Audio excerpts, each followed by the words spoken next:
When my wife posted that picture with her ex, it felt like the ground was ripped from beneath my feet. It wasn't just the photo, it was the smug caption that read, asterisk, your jealousy is your issue. Asterisk, that wasn't just a message for her friends, it was a direct stab at me, the man who had stood by her through thick and thin. I sat staring at the screen, my chest tightening with a mix of anger and humiliation. At first, I told myself to ignore it. Maybe it was just her trying to get attention. But the more I thought about it, the clearer it became, this wasn't a careless act. She had deliberately chosen that photo, deliberately written those words, and deliberately wanted the world to know that she didn't respect me. I didn't confront her right away. Instead, I observed. I noticed how she smiled more at her phone than she did at me. I noticed how she made excuses to step out for errands that took hours.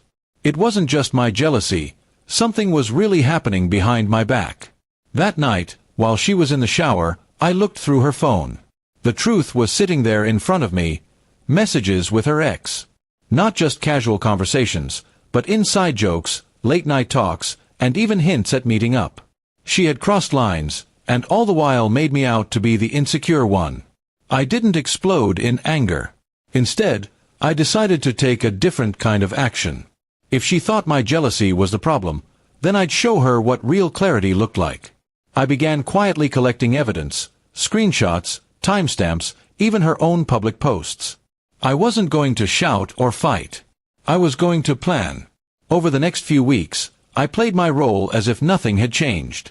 She laughed, believing I was too weak to do anything about it. But in silence, I contacted a lawyer, updated my financial accounts, and shifted certain assets under my own name. If she wanted to embarrass me, I'd make sure she wouldn't leave this marriage with the upper hand.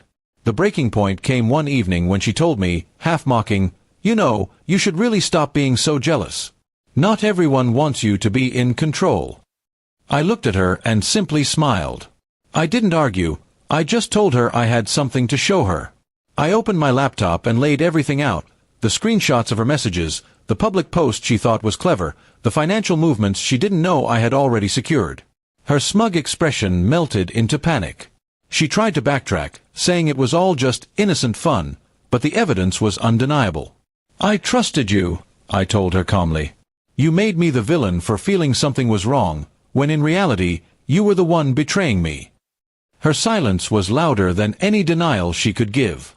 She realized she had pushed me too far, and now the consequences were unavoidable. The next morning, I filed for divorce. She begged me not to, suddenly acting like the devoted partner she hadn't been in months. But I was done. Love can forgive mistakes, but it cannot survive deliberate disrespect. That post of hers, the one meant to humiliate me, had instead given me all the clarity I needed. Word spread quickly among family and friends. She tried painting me as jealous and controlling, but everyone had seen her post. Everyone knew the truth. For once, I didn't have to defend myself. Her own arrogance had done the job for me. Weeks later, I stood in my new apartment, free of the weight I had carried for too long. There was no anger left in me, only relief. She had tried to mock me with words, but I had answered her with action. She thought my jealousy was the issue, but in the end, it was her betrayal that destroyed everything. And as I closed that chapter of my life, I knew one thing for certain. Sometimes the best revenge is not shouting, not fighting, but simply walking away stronger than before. And that's exactly what I did.